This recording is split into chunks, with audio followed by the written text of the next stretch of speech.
Hello, everyone, and welcome. My name is Martin Andrews. I'm Communications Director at inquirED. Welcome to the first webinar in our Searching for Social Studies series, Why Instructional Materials Matter. I see there are lots of people joining, so welcome as you come in. If you have any questions during any part of today's webinar, just share them in the chat and we'll make sure to try to address them at the end of the session, but don't wait till then. We might take a moment in the middle and address them, or if something pops up, I might send it to one of the panelists. So as the questions come to you, just enter them into the chat. Also, a lot of times on these webinars, we talk about a lot of resources. Do not fear. After we're finished here today, tomorrow afternoon to be exact, you'll receive an email from me with a link to a blog post. And that's going to include a summary of the content we've discussed, any resources mentioned, and a video recording of the webinar. You can feel free to share that out with others. So don't worry about copying all that down. It'll be in the blog post. It will also, that email will include a link to request a certificate of attendance if you would like one of those. For those of you just joining, welcome us. Chat your questions as they come to you. And we are so glad that you are here today for this webinar, Why Instructional Materials Matter. I want to know a little bit about who is here today. So how about I launch a little poll? What is your role? What brings you here today? And I will launch this poll. Now, I need to tell you that Zoom only gives me 10 options. So if you are something else, some other role, I apologize that I left you out. Why don't you chat that to us? Put it in the chat. What role do you play in the educational landscape? And what brings you here today? So are you an elementary teacher, a middle school teacher, high school teacher, curriculum lead, instructional support? Why are you here to find out why instructional materials matter? So as we start to take that, got about 85% of you who have taken this poll. So I'm going to end that and share the results with all of you. So it looks like we have some middle school teachers out there, elementary, high school curriculum leads, instructional coaches, district administrators. Thank you all for being here today. No matter what your role is, I hope that you are going to get something out of today's webinar. So what we can also do is tell you about our webinar series and our co-hosts. We're so proud to be co-hosting this webinar series with the National Council for the Social Studies. And I wanted to share a few important announcements from our friends at the National Council. First of all, they have extended the deadline for conference proposals for their 2021 conference. That's extended to April 1st. So go over to socialstudies.org and check out those that options for proposals. It's going to be in Minneapolis, and they're really looking for some great proposals. So go over there and submit a proposal. Also, go and check out their professional learning page because they have some really great webinars. These webinars are listed on there, but there are other webinars like the one that's listed here where you can create a virtual field trip that connects students to place. Go check that out. This webinar series is also brought to you by inquirED. We've created Inquiry Journeys, our elementary social studies curriculum, to move students and teachers beyond the textbook, to support culturally responsive instruction, inquiry-based teaching and learning. We're standards aligned, and we provide high quality and diverse resources. Like I said, this is part of a series, this webinar, and that series is really examining how schools and districts are searching for social studies. And the next webinar coming up just next week, we're going to put a spotlight on Denver Public Schools because they have just gone through a 3-year process of finding an elementary social studies curriculum. And we're going to be talking with them about what the challenges have been, what opportunities they've found, what tips they have for those of you who might be entering into a curriculum review and adoption process. So you're not going to want to miss that. And then on April 14th, we're going to be talking and examining inspiring examples of students taking informed action. So we put a call out for teachers who are doing really amazing work with their students and inspiring them to take informed action. So we'll have teachers on and we'll be looking at those. And then we're going to be taking a deep dive into the curriculum review guide that inquirED has created and looking at the 5 different rubrics that we have designed to help schools and districts assess curriculum. So you're not going to want to miss those webinars. You can go to inquirED.org to find those. So right now I'm going to stop my share and I'm going to bring on Shanti Ellen Gobin, the CEO and founder of inquirED. Hey, Shanti, how are you? Hey, Martin, how are you? Yeah, and Shanti's going to, as the moderator today, introduce you to our guests, and I am going to disappear into the chat and field your questions. So Shanti, I think it's all yours. Thank you, Martin. Appreciate that. And thank you all for being here with us today. I am going to share my screen and kick us off. So as Martin said, this webinar is actually the launching off point for a larger webinar series we're doing around the idea of searching for social studies. And so I just want to take a few minutes today to just talk a little bit about why we're talking about this subject, and then bring my panelists on to talk more specifically about what this looks like, first just in general, and then more specifically in other subject in the subject of social studies. So let me just first start by saying it's not surprising to anyone on this call that social studies, especially at the elementary level, has taken a backseat to ELA, to math, to science. And there are so many other graphics that I could show. This is about instructional time, but there's so many other graphics I could show that really says, yes, this is the case. We've taken a backseat. The good news is that lately it feels like social studies is having a bit of a moment, right? We're seeing social studies written a lot about more in publications like Education Week. We're seeing states revise standards. Over 30 states have used frameworks like the C3 to revise their standards. We're just really seeing this invigoration. We more recently, last few weeks, had the roadmap come out. So there's just all of these things that are coming out that are saying, hey, folks, we have a moment here. And so as somebody who cares a lot about social studies, I think a lot about how we make the most of this moment. How do we not let it pass us by and really dig in this moment and really make the most of it? So I mentioned the C3 framework and Educating for American Democracy roadmap. And so what you'll see is if you spent time in these documents, that there's a real common goal. That oftentimes I talk to people and they say, oh, you developed social studies curriculum? Ugh, that means that every state has different standards. Like, that's impossible. Everything is different. There's no common consensus.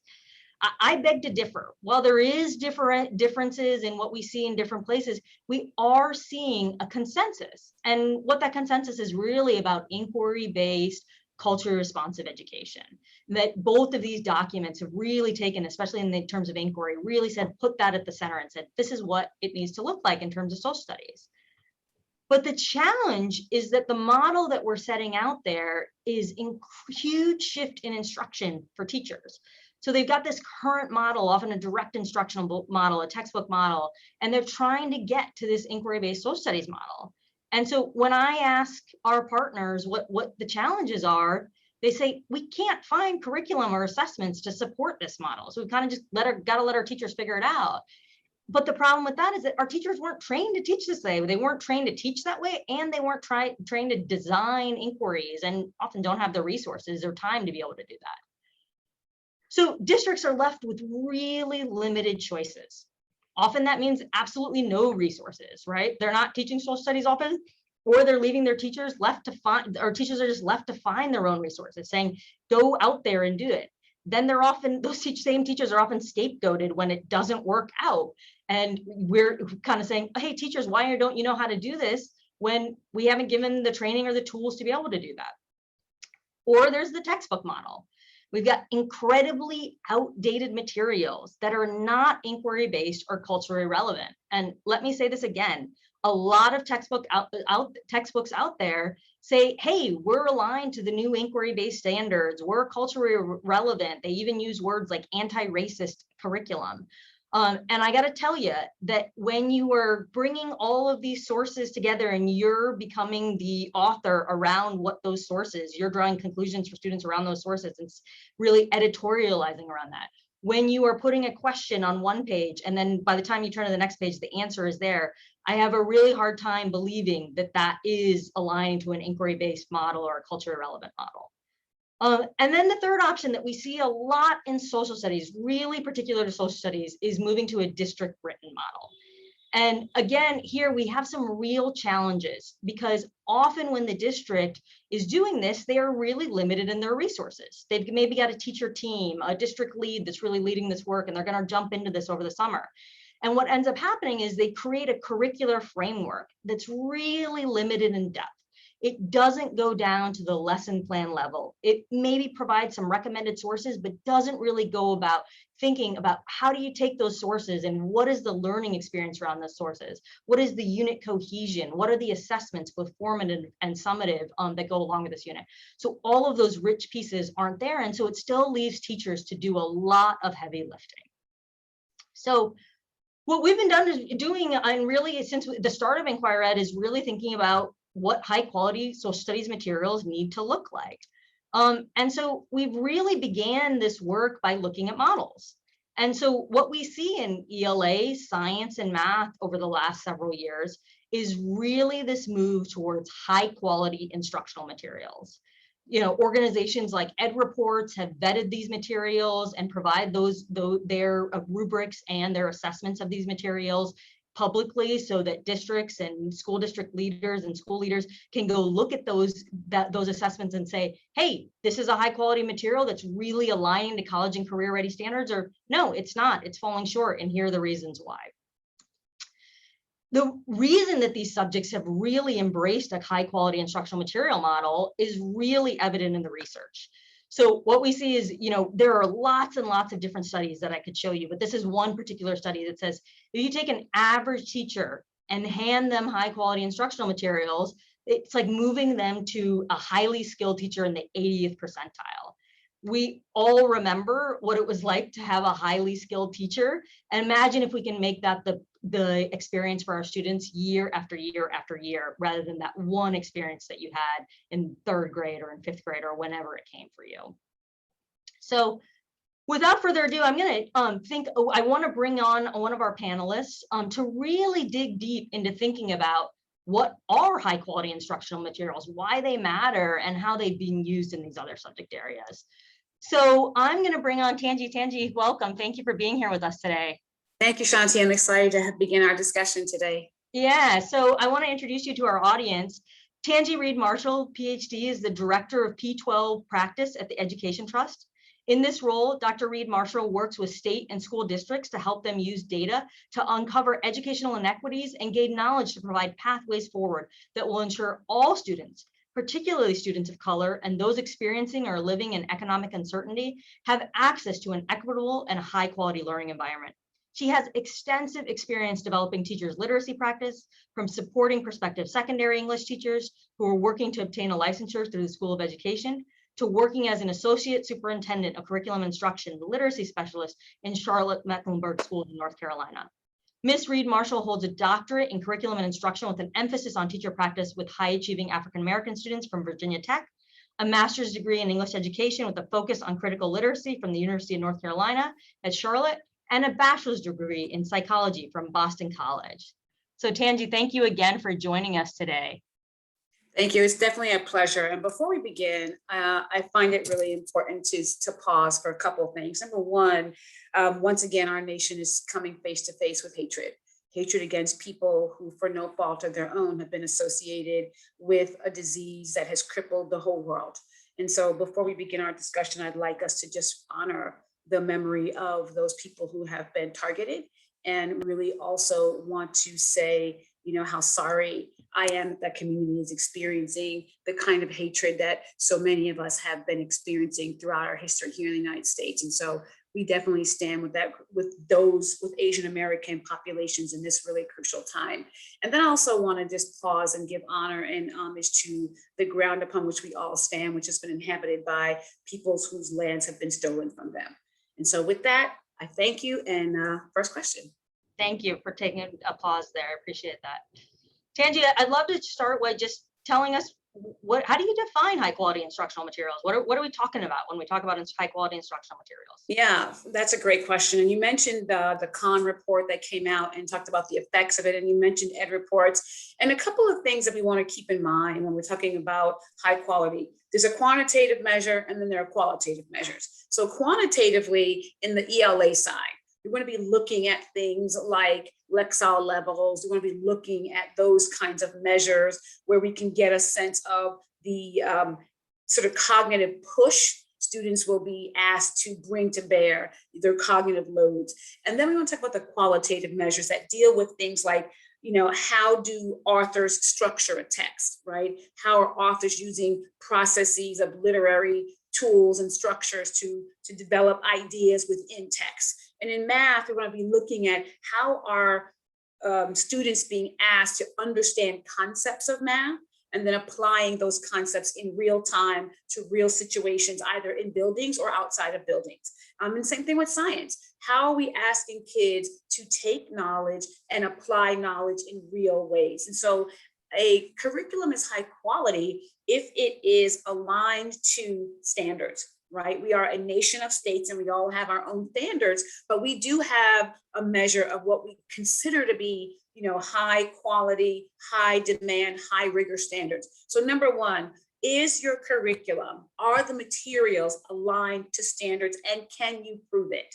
Right? Can you look at the quality of the text being used? Can you look at the teacher materials and ancillaries? Can you look at the tasks embedded within a curriculum and truly align those to standards?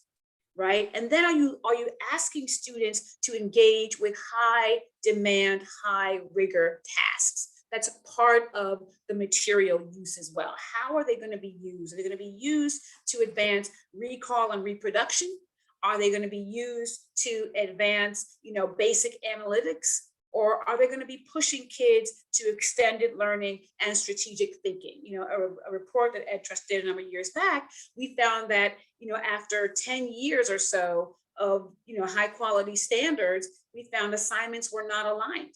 The students were still being asked to produce work far and away below the standards that we have all said matter to kids. And so when we're looking at the quality of materials, we have to look at them in relation to the tasks that are being asked students to produce.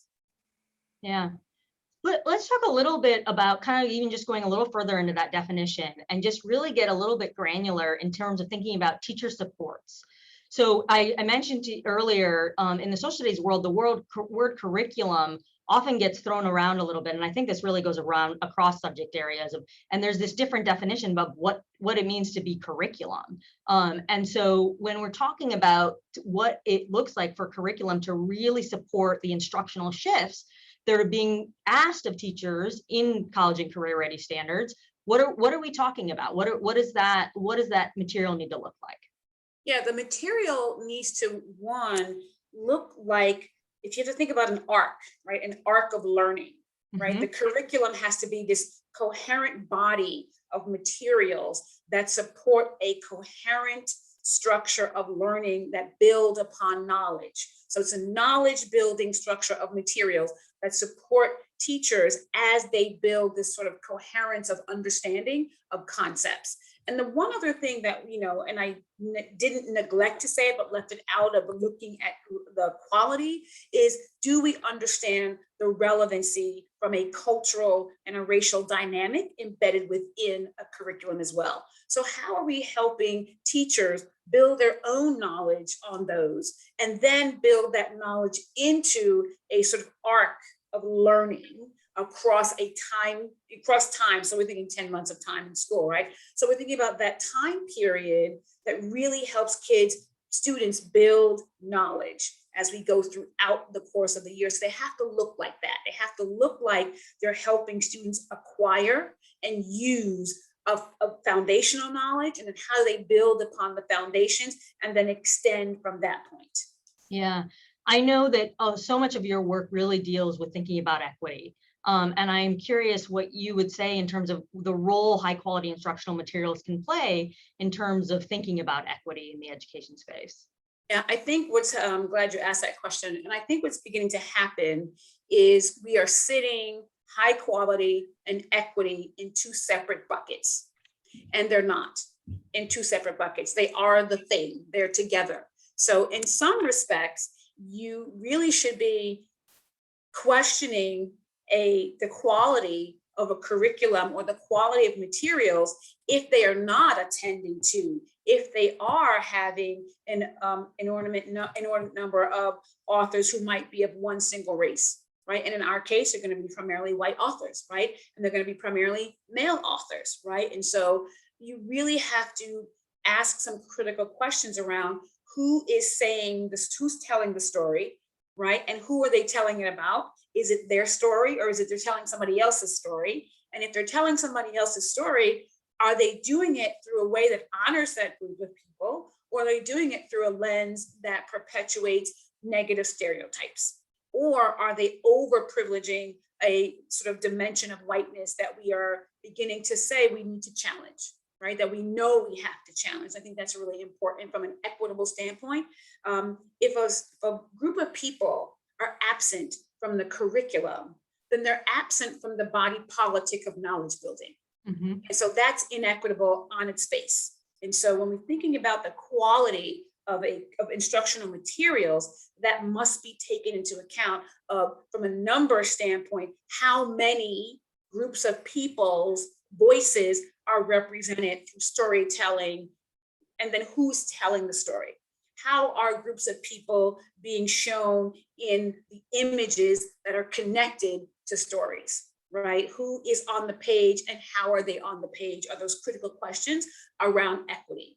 And then who is getting the opportunity to learn through materials that include equitable voice and representation? That's a measure of equity that also has to be asked and really attuned to. Yeah. Let's kind of maybe shift gears backwards a little bit here and just tell us a little bit about the history. And I know you've been most close to ELA in terms of high quality instructional materials. And so tell us the story, like what's the history? Like how have they been used in ELA and where do you see them really taking off? How did they first get started? And where do you see maybe some of the challenges? I think from a material standpoint, we've seen an increase over the last, I would say 10 years, you know, with people really, beginning to realize the dearth of representation. So back in 2000, I want to say 2012-ish, figures came out about representation in children's literature. And they found that 93% of all of the children's literature books that came out were of white characters with white authorship. About 5 years after that, it began to shift. So at this point, when you look at children's literature, it's about 87% still with white authors and white characters. But what's interesting about that is animals in texts have a higher percentage of representation of all other groups combined. And so diversity is now beginning to say, well, at least we have animals on the page, which is actually not the diversity people are trying to get to. And so I think what's beginning to happen is I think that the research field and as teachers themselves and parents and caregivers and students begin to ask these questions, where am I on the page? Mm-hmm. And so you see organizations like Disrupt Text. You see, groups like Social Justice Books. You see Teaching Tolerance begin to come out and really push against and do what's called this decolonizing of the curriculum, really beginning to push against widely held beliefs about people that tend to increase marginalization, that tend to increase negative stereotyping and increase deficit thinking. And so that deficit thinking as an adult to a child becomes problematic, but then it creates inside the child a sense of having to shelve their own identity because they're nowhere on the page and having to search for themselves inside texts and inside the story and the fabric of America, away from it just being about people of color are always overcoming something. Yeah. Tanji, thank you so much. I'm going to bring you back in a few minutes after talking with Stephanie, our other panelist. Thank you. Stephanie, I want to bring you on to talk about, you can turn your camera back on, Stephanie. I want to talk, I'll introduce you in a moment, although I think you're pretty well known to our audience, most of our audience, in your role as NCSS president. But I want to bring you on to really talk about shifting the conversation specifically to social studies. And I think Tanji actually really set the stage for us in terms of thinking about this. But let me introduce you first, and then we'll kind of dive into the conversation. Stephanie Wagger is the Education Partner Manager for the OER project. Prior to this role, she served at the Iowa Department of Education, providing leadership and guidance at the state level for social studies education. She also taught high school social studies for Des Moines Public Schools and Dallas Center Grimes Schools, and worked at Instituto Thomas Jefferson in Mexico. In addition, she formerly served as a coordinator of a teaching American history grant. She received both a bachelor's and master's degree from Drake University in Des Moines, Iowa. Stephanie is the current president of the National Council for the Social Studies. She's also a member of Council of State Social Studies Specialists. In 2011, Stephanie was named an emerging leader in education by ASCD. Stephanie lives in Grimes, Iowa, with her husband, Jake, who's also a social studies teacher, and their two children, Lincoln and Grace. Thank you, Stephanie, for being here with us today. So, thanks for having me. Yeah, as I said, I think Tanji really set the stage for us and almost transitioned us into talking about social studies material and really kind of thinking about representation and materials, which obviously is relevant to social studies.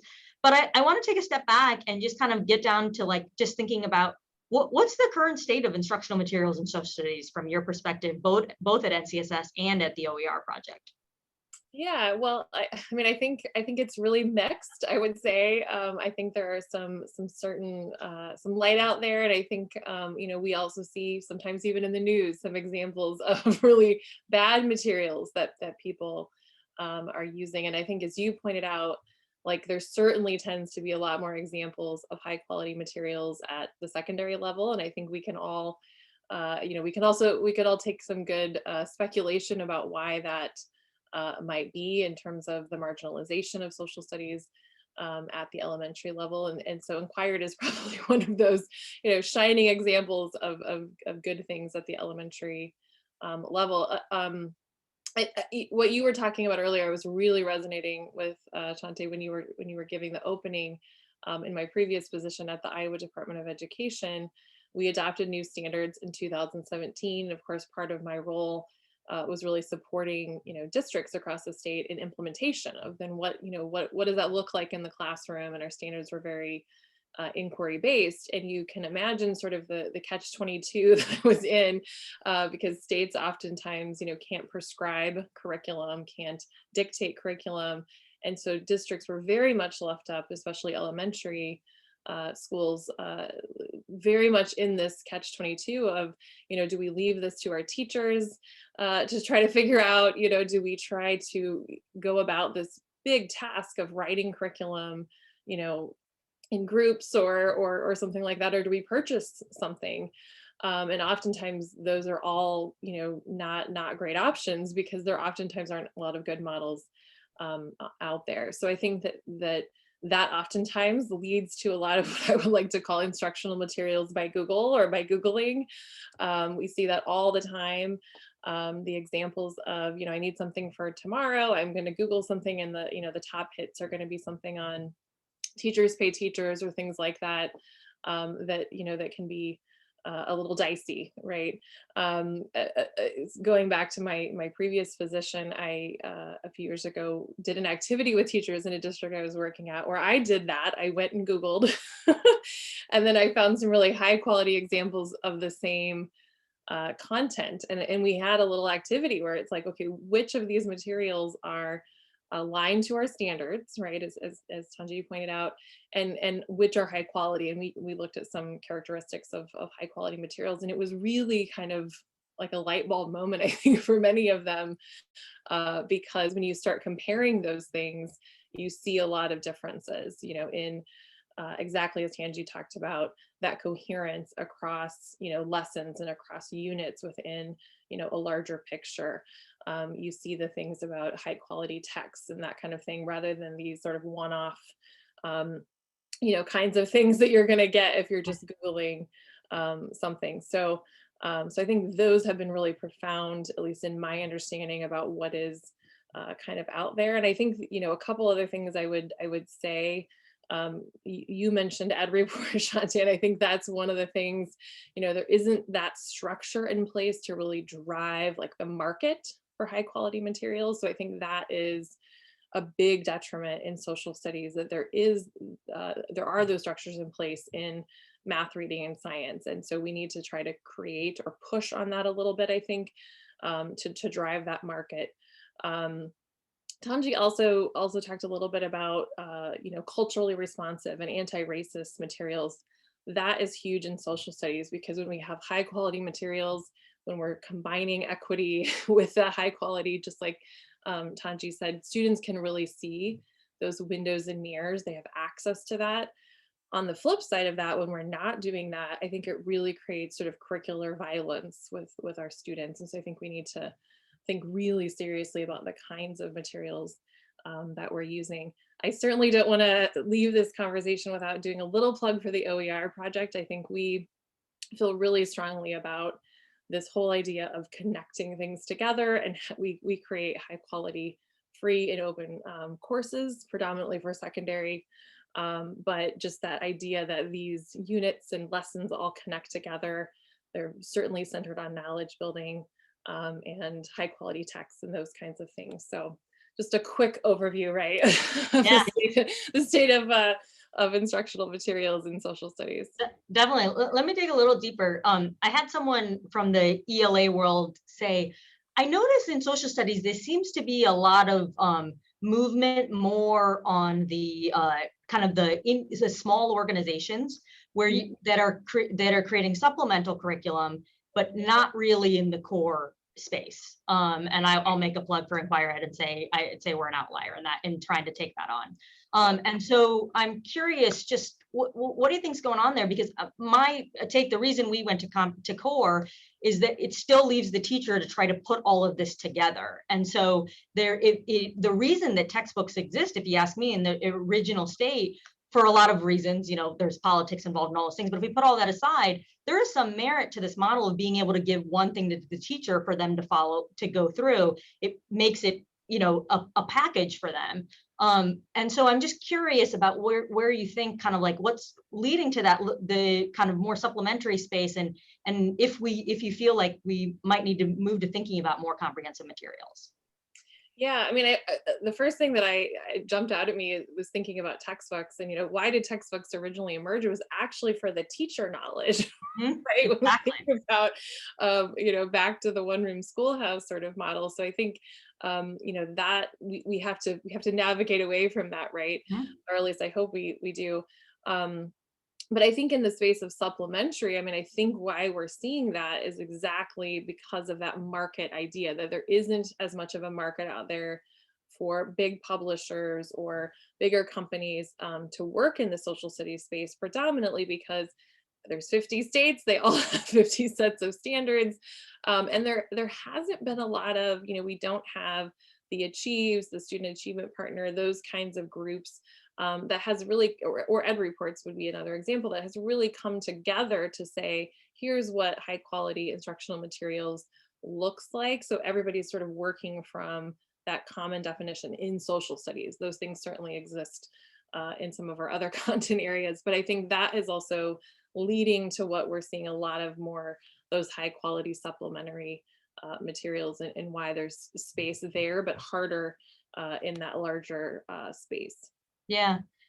I want to switch to just kind of thinking about and dreaming about a definition for high quality instructional materials in social studies, because I think what happens is that in these other subject areas, as Tanji talked about, there are things that are quantitative and qualitative.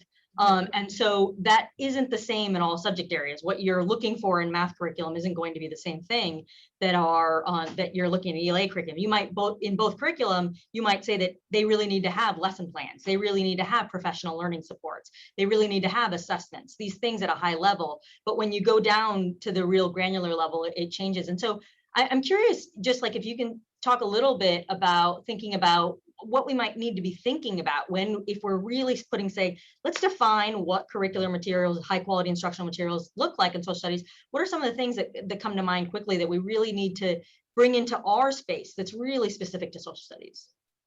Yeah, well, I mean, I think your rubric is actually a good, sort of starting place for that for sure.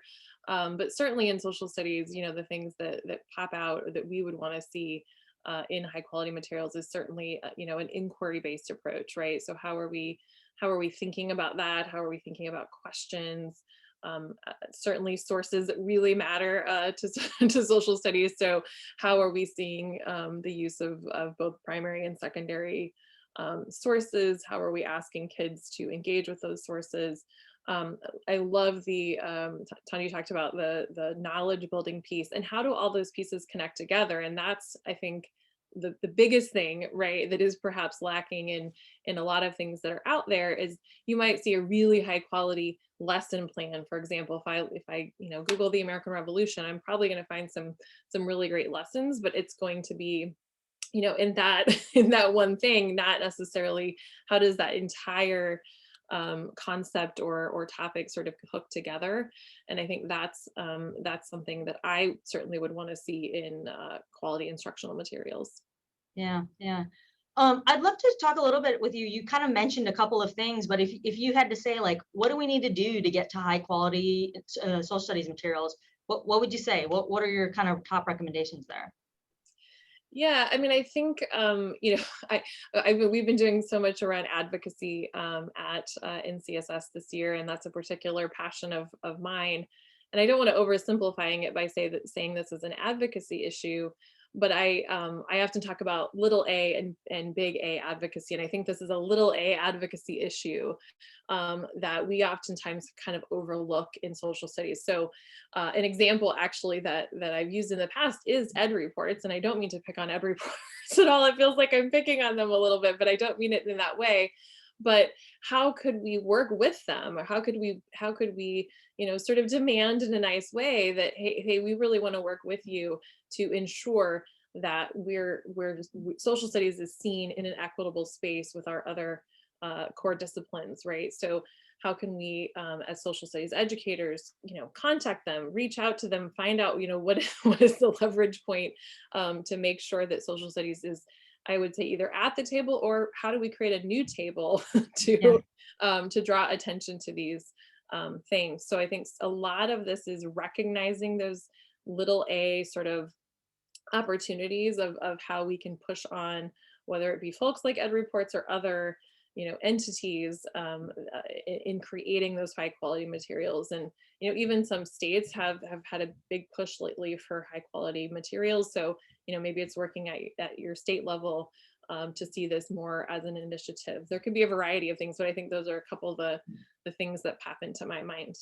Yeah, thank you, Stephanie. Tanji, I'm going to have you come back and join us. We've got some questions from the audience, and so I'd love to have you join us back. Thank you. So we've got a question from Stan asking, what are the shared responsibilities of districts and teachers in developing a system of, he asked about social studies units, but Tanji, if you want to answer it, not about social studies, system of social studies unit plans and daily lesson plans with high quality instructional materials. Tanji, you want to start off? Yeah, I think I will start on that one, because I think one of the things that we talk about in terms of that sort of shared responsibility, we have to look at the system and the logistics within inside buildings, because it's the logistical framework in a building that allows for the shared responsibility to take place through the planning mechanism. And so there has to be a leader who understands the inextricable link between partnering and collaboration at the collegial level for teachers. And so that person who leads the building has to structure the PLCs, the time, so that teachers across disciplines can meet together, share information, build common understanding. And one of the things that's really important, if you look at the work of McConchie and Petrosky, they talk about content matters, and they talk about disciplinary literacy. Using that dynamic, right, that will shift the dynamic around this notion of a shared responsibility for learning across the disciplines and within disciplines across students. So I think that really has to be part of the conversation. How do we understand and bring leaders to the responsibility level of creating the dynamics within their buildings, so this kind of planning can take place, because it can't take place without the time, right? Time is the thing that you have to have, and you have to have the kind of teacher job embedded support that's ongoing that allows for it to happen in a way that's effective. Thank you. Stephanie, you want to add to that? Yeah, I mean, I think the thing that I would add, and this is, maybe an elementary specific answer, but I think I completely agree about time. I think though that there has to be, certainly it's a shared responsibility. So I don't want to pretend like it's not, but I think so much of what I see in elementary social studies is no emphasis from an administrator level. There are exceptions out there that social studies is important. That is important to provide sort of windows and mirrors to students, and that not only do the kinds of curriculum that we're using matter for that, but also dedicated time for professional development to support teachers in doing that and using that curriculum effectively. So I think until we prioritize just the teaching of social studies, it's going to be hard to find that sort of shared responsibility in the elementary space particularly. Yeah, I'm going to take my facilitator hat off for a second and jump in on this question, because this question really resonates for me. And I think what I'll add to both what you both said is, I think we also just need to decide on roles. And so when we say, let's develop a system of social studies unit plans and daily lessons, like how do we do that? What are we putting on the district leader? What are we putting on the school leader? What are we putting on instructional coaches? What are we putting on teachers? And oftentimes in social studies, we seem to be putting all of the instructional material piece, a lot of it on the teacher. Yeah. And so what we've got to ask ourselves, it's not that teachers don't have the know-how to be able to do this. It's not that they couldn't spend lots of time thinking about this, but it's, to me, really undervaluing how much has to go into an instructional material in order to vet the sources, in order to think about the voices being represented, in order to think about the learning experience around the resource, in order to create the handouts around the resources. So I remember going to the bathroom was a challenge when I was a teacher. So I don't see how we put all that on teachers. So I think I've got to say, we've got to decide what is the role of the teacher in that, versus where can the other curriculum providers like us, where's the district leader coming in? What is the district's role in terms of vetting resources? Or can we prompt organizations like EdUcate reports? Like, we need to be all in it together. It takes a village, and we can't just be this one individual being tasked with this work. Yeah, agreed. Right. Yeah, I think and I'll go back and clarify. I was speaking specifically from a secondary lens, because that is a time factor. Realizing that at the elementary level, they teach all of the subjects, so it's a different dynamic there. Just want to make that clear. And it comes from, as you said, Shanti, that we have to make a decision around what really matters. I think where we are right now in our country, we're at a really both challenging but possibility framework, because we are really seeing the effects of having a civically ignorant populace.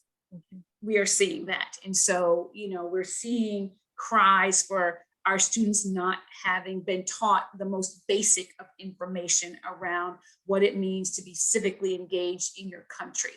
And so I think there's a real, I like to say that we're on the precipice of possibility right now, because we can really begin to offer the field, a lot of different frameworks to understand why this matters, because now we know it matters, but then two, how to be systematic in our approach to ensuring that it happens at all grade levels in the way that it should.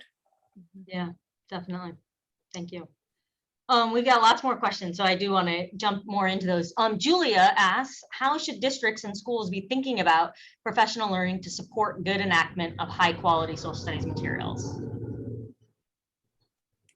Anybody want to jump in first? Yeah, Stephanie, you talked I about could assessment. go. I mean, again, I don't mean to think about this so differently from elementary to secondary, but I do think it is, you know, it is a question of that, It's different. right? And I think particularly in, you know, at the elementary level, we hear so often. In fact, I've heard from districts this past year saying, you know, essentially don't teach social studies this year because we're worried that you're going to do something that could be sort of dicey politically for us or whatnot.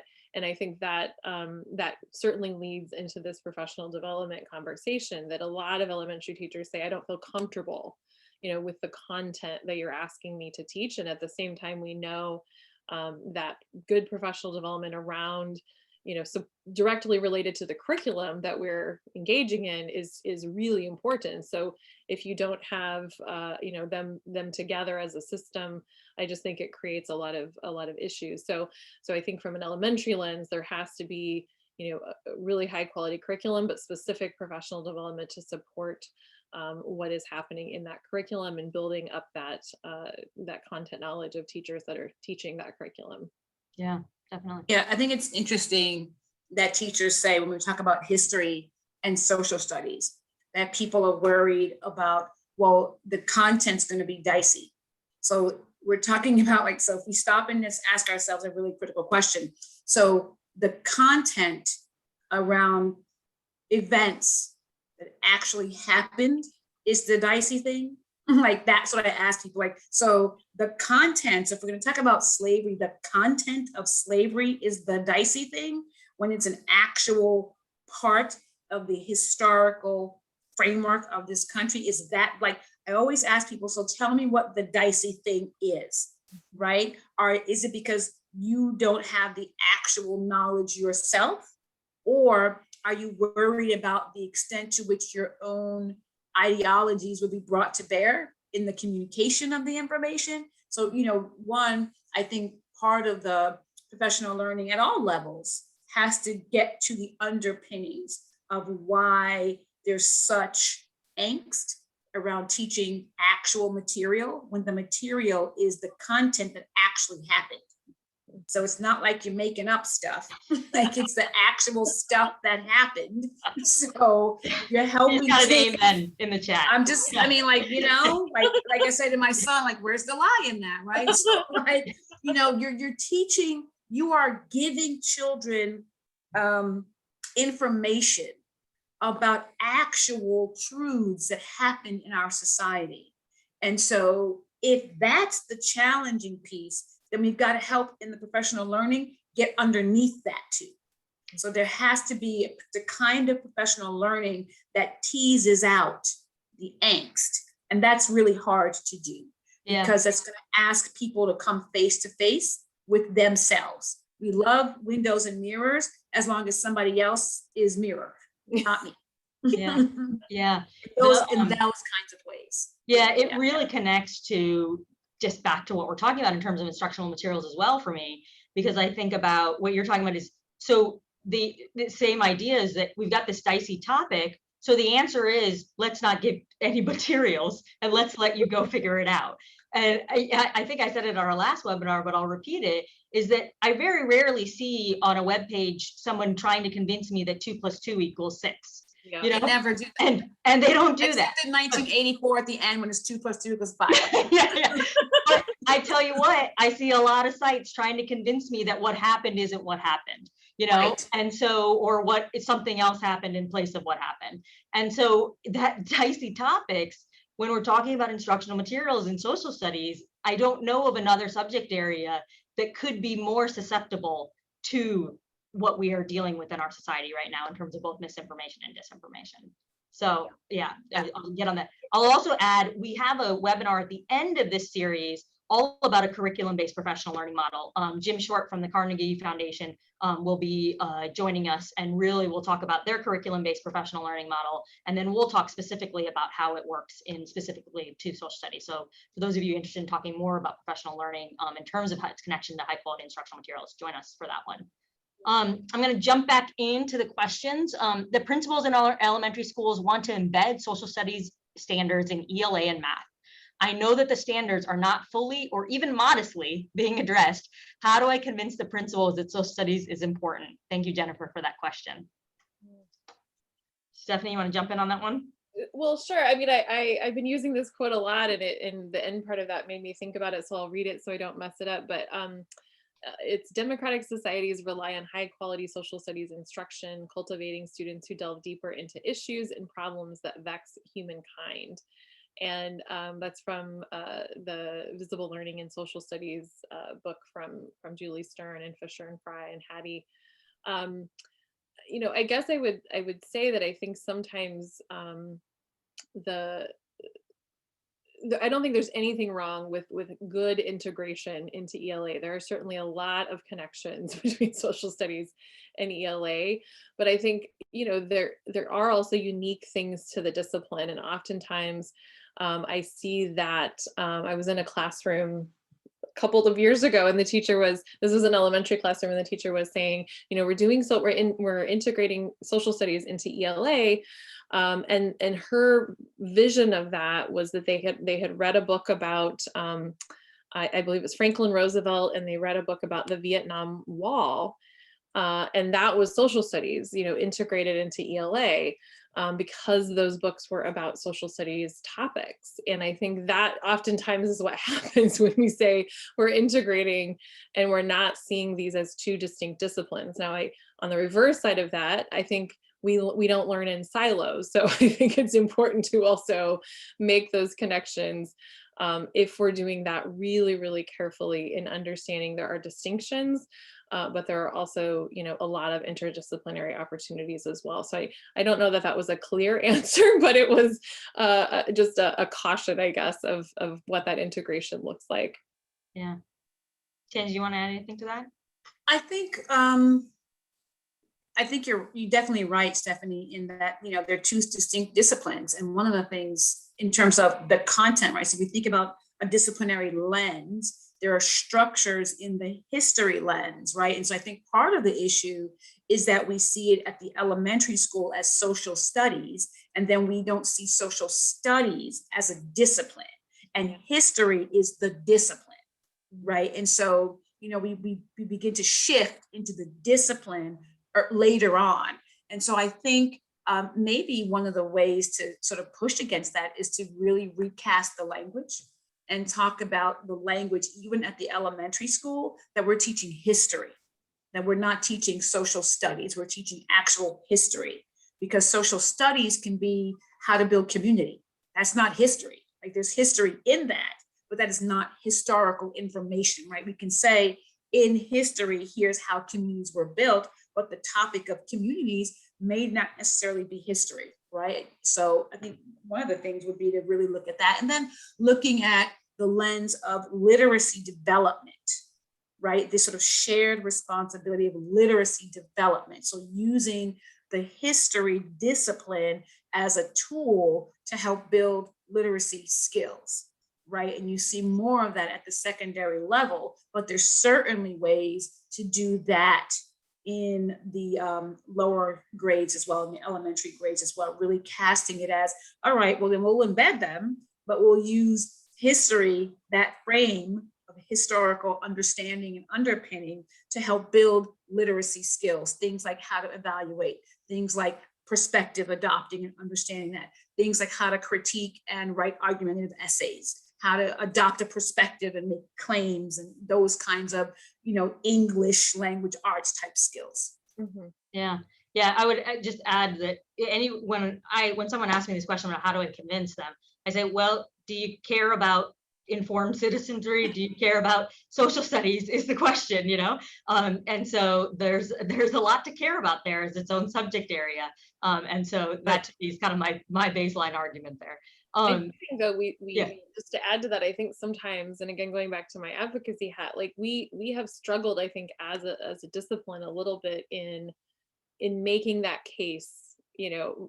Yeah. Like the STEM people are great, the arts people are great at this. Like, we have not been great at saying, like, this is why this really matters. I think we just think it should be assumed because we live in a democracy. It should be a really, you know, tight connection.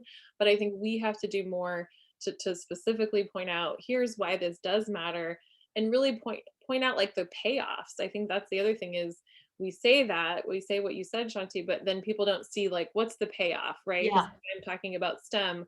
I can show, I program, Yep. the thing to do that Right. thing.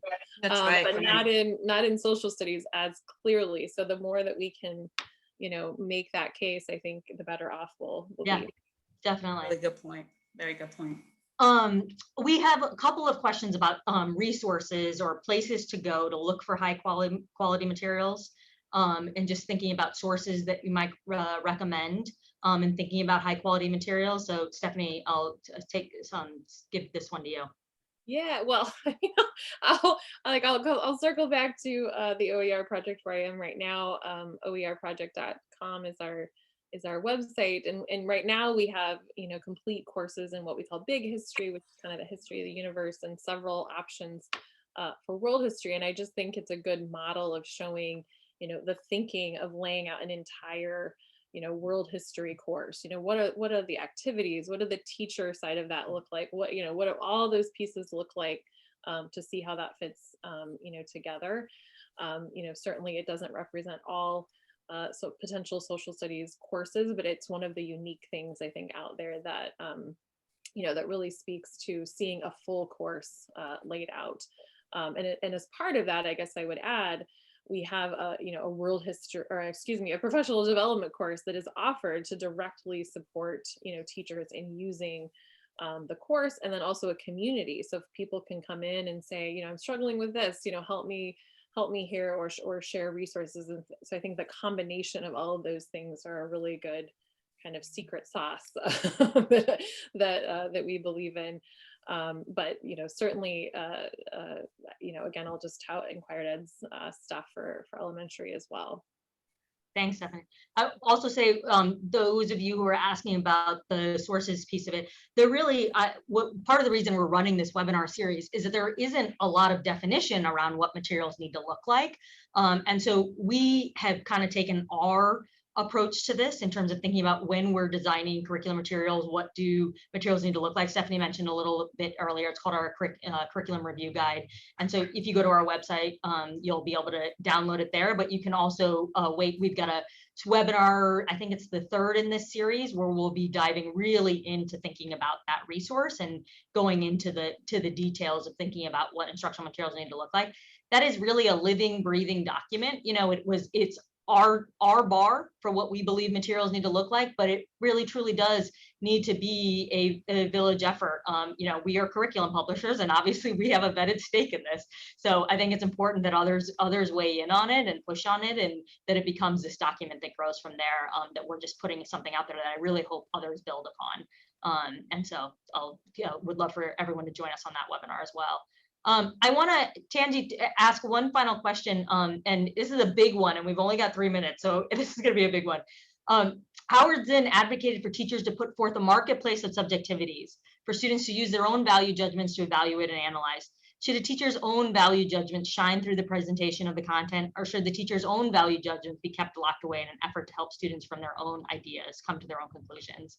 It's just, this question from Kevin really hit on some of the things that you were speaking about, and so I wanted to give you an opportunity to respond on that. Fabulous question, big question in 2 minutes. Let's see what we got. Here we go. Sure. Right. Woo. First of all, it is impossible for a teacher to leave themselves at home. So when you come to school, you bring you and all of you with you. And one of the things that's important to do is to pull back on your opinions about things. One of the best things you can do with students is just ask them a question, right? And really help them understand how the information they're given, one, is it reliable, right? Is it, does it pass the muster of being, the kind of source that is trustworthy? Can you look at across a bevy of information and make some claims about what's happening? Right? We teachers have an enormous amount of instructional power, and we have to understand that we've got it, number one, and we have to understand how to use it in ways that build agency and create empowerment. In doing that, part of the issue with social studies and history is when we look at the events, we begin to question and think about the American identity very differently. And so that's part of the rub that goes on with it all being sticky and crazy. But in terms of my position, a child can ask me my position. And one of the best things I can do is, well, tell me what you think. It isn't a matter of me just being absent, right? Because you're never only absent. It's just that you want to have extra care in the use of your instructional power when you bring your own ideas to the page. Because what's going to happen is you're going to step inside the child's life in a way that has the potential to not give them space to develop their own thinking. And so the primary goal here is to get them to really hone in on their own thinking through really careful questioning. And then sometimes you can come alongside and dip in yourself, but then do that a little bit and come out. I think what you did is sometimes people don't connect the inquiry-based approach to thinking about perspectives and difficult, challenging topics in the classroom. And what you've done there is really weave that together. That's why inquiry matters in social studies. That's why it matters so much to start with questions. So thank you so much, both of you. It's been an awesome conversation, awesome way to kick off this webinar series. I really appreciate both of you taking the time today and being so engaged with our conversation. Thank you, audience, for being so engaged as usual. I'm sorry to those of you we didn't get to your questions. There's so many great questions from the audience. So someday we're going to do a webinar with just audience questions, and I won't talk, I promise.